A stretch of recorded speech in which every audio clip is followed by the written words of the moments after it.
Well, this is very, very exciting. For those of you who don't know, a couple of Cuckoos has just seen their first and biggest cameo of all time. And now having all the story regarding this cameo in place, I think it's about time to finally talk about it. So hey guys, how's it hanging? It's Eric Blue Jay here, and I'm excited to report that we've never seen a cameo like this before. That's right, Taylor Swift, one of America's biggest and most popular pop stars, has just joined a couple of Cuckoos. Taylor joining the franchise as a character under the parody name of Taylor Stewart. By the ending of Foul 196, Noriko Fuji, hostess of the Amino Nebula Villa, runs up to the manager Hiroshi Okita and tells him the good word. America's world-class pop princess with over 300 million followers has booked a visit to Hakane for a concert and will be staying at their hotel. Keep in mind, this is all during Nagi and Edika's attempts to get the hotel to the #1 ranking on the Travel Advisor website, which Taylor Swift coming to stay at their hotel seems like a pretty good thing for their reputation. However, as we know within the past few chapters, a war between Amino Nebula Villa and Hakane Starlight Resort has been brewing.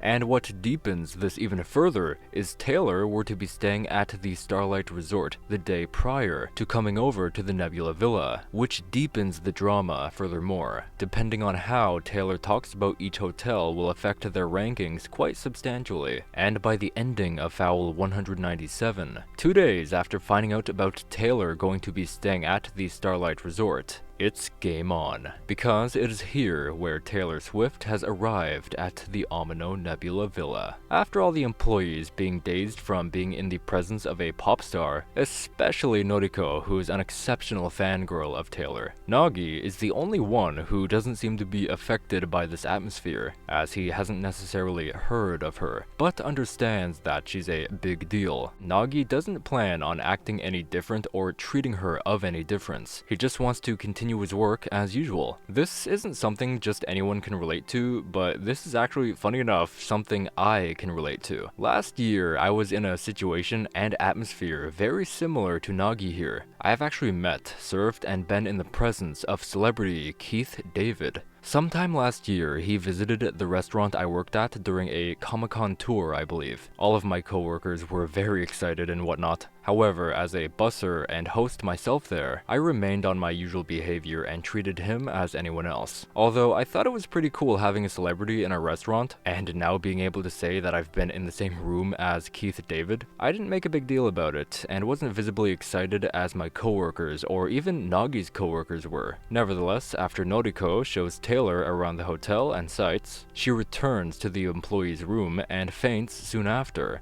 being worked up and lightheaded over interacting with Taylor Swift, to whom she's a big fan of. We then find out she's been worked up since yesterday making preparations for Taylor's arrival, and thusly gets some time off to rest up. As of now, Taylor becomes more of a focus as a character. Everyone looks at Taylor as she remained with her shoes on while indoors. She understands it is customary to take them off while in Japan, but refuses to do so, which Nagi goes off on her and demands she puts on provided slippers, which she eventually agrees to. This peeves Taylor's manager, which she proceeds to death glare at Nagi. Here we see what's going on at lunchtime. Amino Nebula Villa serves their Amanoya burger, made with premium Wagyu beef, and they only prepare 10 per day. Taylor, spectacled by this meal, she wishes to take a photo with 100 of these burgers, and asks if they could make 100 more of them, in which she gets overly excited over this delicious meal and jumps up and starts singing. After a few seconds of singing, Nagi interrupts her and tells her to keep it down as she's disturbing the other guests. Nagi tells her off once again. This is not a concert hall, and that burger is limited to 10 per day. So we keep learning of Taylor's personality and how Nagi combats it. Meanwhile, back at the Starlight Resort, we see the aftermath of Taylor's room she stayed in. Rihito Dujima and 2 housekeepers observe this insane mess she's left the room in. It's absolutely trashed, so badly to the point where the room actually needed repair. But eventually, Rihito decided that this was a small price to pay for the rankings his hotel would receive from Taylor Swift's word. A while later, Taylor decides to try out the hot springs. She puts on her bathing robe and opens up the doors to the women's hot springs, but is shocked to see Nagi perform a "Here's Johnny" in there. The hot springs Taylor wants to try is unavailable at the moment. Nagi is busy cleaning the area within. Taylor being insulted having been redirected to the clearly stated hours, showing the bath would be ready for use in 30 minutes from now. Nagi getting fed up by Taylor's outburst. He lets her slide and says if she waits 5 minutes, he'll rinse the soap off the floor. It's dangerous to have customers in there as they could slip and injure themselves. Taylor's manager insisted they leave the hotel as Nagi's repeat service she found insulting. However, interestingly, Taylor doesn't listen to her manager and stays put and watches Nagi finish up his work. She becomes entranced by Nagi's work ethic. She reminisces over having a real culture shock when she arrived to Japan. Anywhere she's been before, she's always been treated the same, like one of the world's biggest pop princesses. But here was a little different.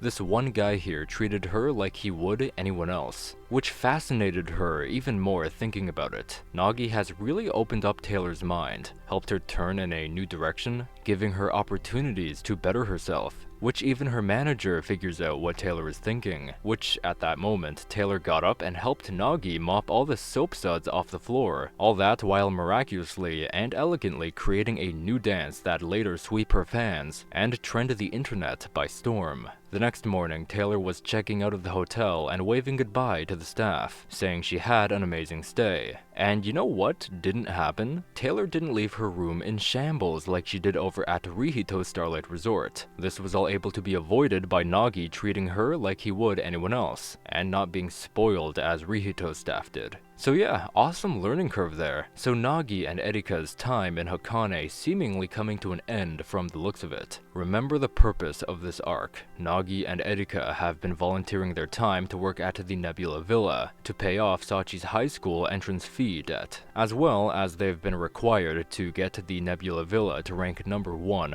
on the most visited travel website. So let's see what's going on with that. Foul 200. Erika comes up to Nagi and shows him the news on her phone. Taylor Swift's Wagyu dance has been trending with over 1 billion views. Every outlet is talking about it and its Hakane origins. Taylor's post consisted of Nagi's face being blacked out the whole time, which is a direct reference to the Yu-kun incident from Foul 78 to 81. This got me thinking if that formula would be played out again coming up.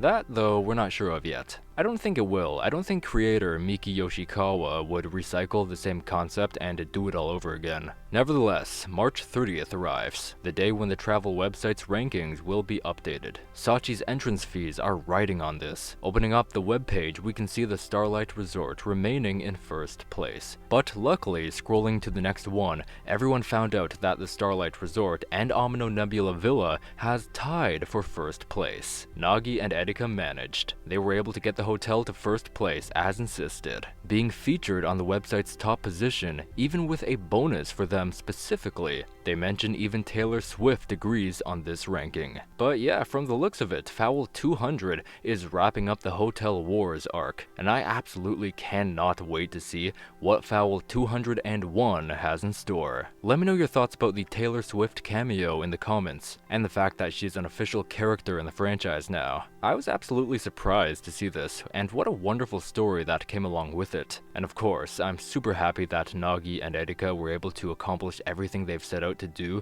in Hakane. So after this, we have a range of possibilities. There's a chance Nagi and Erika will be celebrating and staying in Hakane for a little while longer, and if that were to happen, I'd hope to see the romance that burned between the two of them. Or they'll simply be heading back home instead. Let me know your predictions in the comments. With all that in mind though, thank you all so very much for watching my video. I hope you've enjoyed. If you did, why not leave a like rating on the video? It goes a long way in helping to show support on the channel, and best of all, it is absolutely free. If you're new around here and you want to see more a couple of Cuckoos videos, why not subscribe and join the conversation? We'd really love to have you around. You can also tap the bell icon to be notified for any future videos. If you'd like to see some really exciting reveals for a couple of Cuckoos you might not have heard about, click the video you're currently seeing on your screen. Or maybe if you'd like to see the current situation with SpongeBob SquarePants, which if that's the case, I have a video covering that here as well.